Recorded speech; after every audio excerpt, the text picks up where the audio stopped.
Hello, and welcome to Busy, Gritty, Inked, and Witchy, a magical living podcast for the busy witch. I'm Morgan, eclectic witch of more than 20 years, self-proclaimed fluffy bunny, lightworker, and busy witch. Here we will talk all things witchy, including my personal magical tips and tricks, busy witch hacks, and real talk about current metaphysical happenings, which wouldn't be complete without my snark and unique way of looking at the world. So brew some coffee or tea, sit back, and let's do this. Hey everyone, welcome to the next episode of Busy, Gritty, Inked, and Witchy. I am Morgan, and today I am talking about honoring your cycle. I was trying to come up with a podcast episode, for about 2 weeks now because I skipped last week, and I really wanted something that sparked something in me. And to be honest, I came up with nothing, which is why there was not a podcast episode last week. So I knew there had to be one this week, and I was like, all right, Morgan, what are you going through? What is coming up for you? Let's really dive down into this. So I decided to look back at past episodes to see what I've already covered. And I realized that in June of last year, I did an episode on burnout. And it hit me that maybe because I have a lack of inspiration right now, maybe I'm here again. I work pretty hard on preventing burnout. I'm an Aquarius sun, Leo moon, and Leo rising.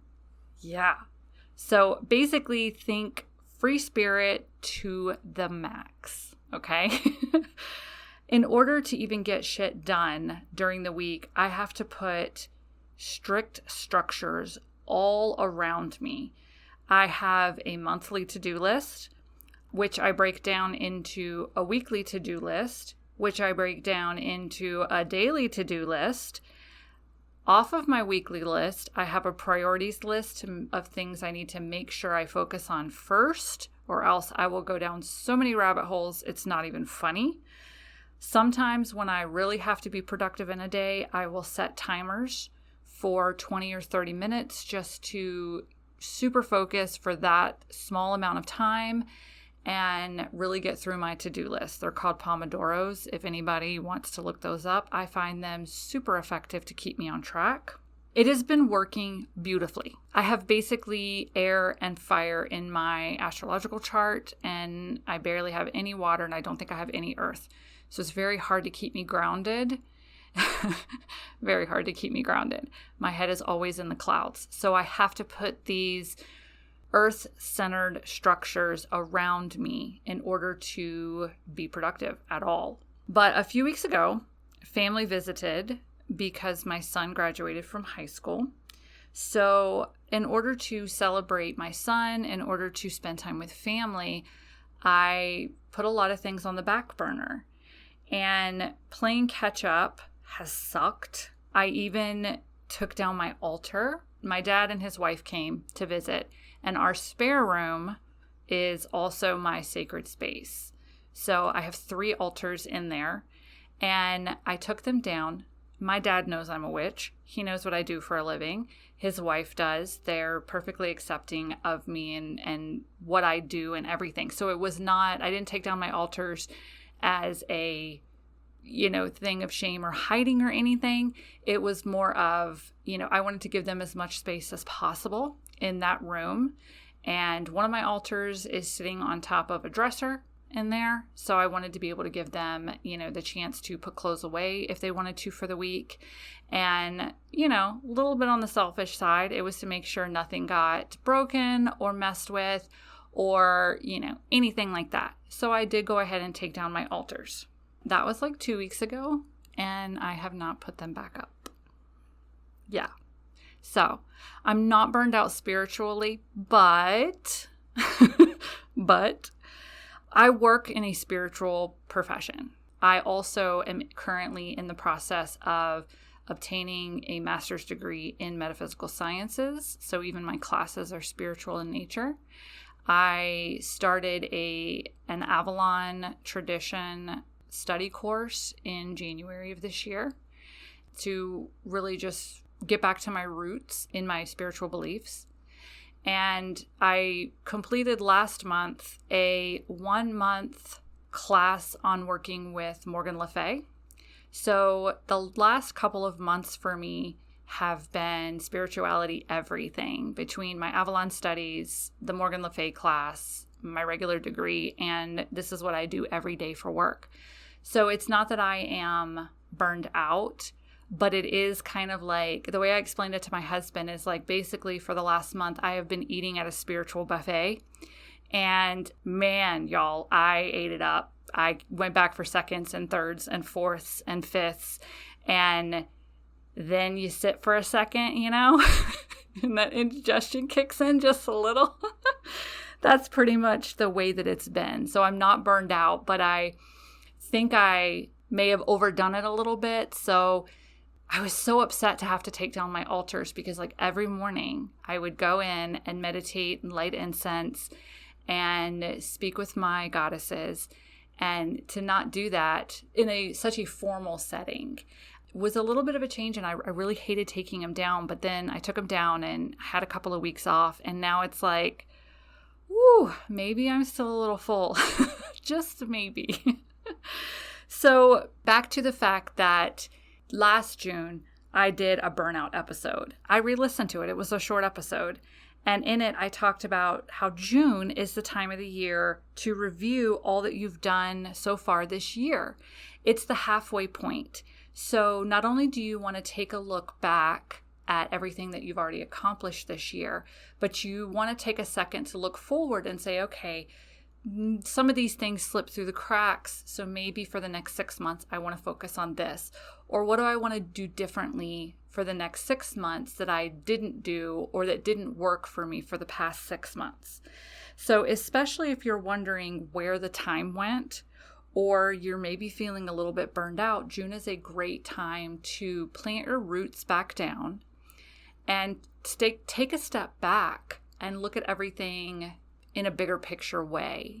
Like look at the whole year, see everything that you've accomplished, and then take a couple of minutes to focus on the future, like the next 6 months. So in this episode, or after you're done listening to this episode, I want you to do this. You can pause this if you need to, but I want you to take a sec to reflect on everything that you've already accomplished this year. Even if it's just getting to this point, it's just making it to June, okay? Now, life runs in cycles, and that is what today's episode is about. If you document your ups and downs, your achievements, and your setbacks, you might be able to find your cycle. This is really great if you work with the phases of the moon. You might find that some moon phases you're absolutely drained, some you're super energetic. That could have to do, just a little side note, with the moon phase that you were born under. So there is a place you can Google moon phase on certain date, and it'll bring up quite a few web pages, and you can type in your birth date with the year, and it'll tell you what moon phase you were born under. I was born under a full moon, and I have found that I can be super energetic during some full moons and then absolutely drained other full moons. It all has to do with the astrological sign that the full moon is in. So when I have full moons that are in air signs and fire signs, man, I'm getting shit done, because that's what my chart is full of. But if there's a full moon that falls in a water sign or an earth sign, I'm drained. Don't expect much out of me. But if you take a look at the big picture, maybe you can find other cycles of your own energy that you didn't know existed. For example, maybe you are super productive during spring and summer, and then fall and winter hit, and you just hit this lull, which is what happens with a lot of people. I seem to move with the cycle of Tucson. Here in Tucson, our tourist season is actually October to May. Our tourist season is not during the summer, because here in the summer it reaches 115 to 120. So our summer is like most of the country's winter. Many of you probably hibernate during the winter. You don't go out as much. You don't do as many things because it's freezing cold or snowing or whatever. That's the way it is here in the summer in Tucson. We don't go outside. We melt. And it's monsoon season during the summer too. So we're plagued with 115 degree days, and then in the afternoons it pours rain and floods Tucson. So it's really fun. So I'm finding out that during the summer, is just my time to be. And it hit me when I was looking over past episodes and I was kind of formulating this podcast episode today. I was like, oh my gosh, I run with the cycle of Tucson. I am super active and super productive from October to May. And then June hits and I'm like, no, thank you. June, July, August, and September, I am just absolutely drained. So my production is definitely low during the summer, and that's fine. That's my cycle. You don't have to be go, go, go all the time in order to be productive. In fact, I found out last weekend, I actually took the weekend off, and by allowing myself time to take a break, I was actually inspired to design 2 new altar cloths for the shop. So yeah, I was able to give myself that break. And in that break, during that break, the creative flame started burning, one that I thought was kind of out right now just because I was having to do all the day-to-day stuff and just having to get through family visits and my son's graduation and all of this stuff. And so, yeah, by taking a break, I actually was inspired to do something else. So, honor your cycles. And that is actually all I have for you all today. I wanted to keep this one short and sweet because I definitely wanted to get you all a podcast episode out this week. But as you can see by the podcast topic, I'm honoring my cycle. This is my less productive time of year. And I'm kind of just taking time to do things slowly and to make sure that I'm doing them correctly, and I'm honoring my cycle. So I hope you all enjoyed this today. This month in the Ink Spirit Coven, we are working with sun magic. So we have our lesson on sun magic coming up this Sunday, the 11th, I think. You know what? I don't really have a concept of time. It's really hard for me and I don't remember dates. So it's whatever the Sunday is, the weekend of the June 10th, 11th-ish, somewhere in there. That's going to be our live lesson on Zoom where I teach everyone about sun magic and how to work with the energy of the sun. And then 2 weeks after that, we will have a sun magic workshop on Zoom where we all gather together. There is some exclusive sun print paper kits for just our Ink Spirit members in our store. And I will also be passing out recipes for things like sun tea, and then we'll just be talking about ways that we honor the sun.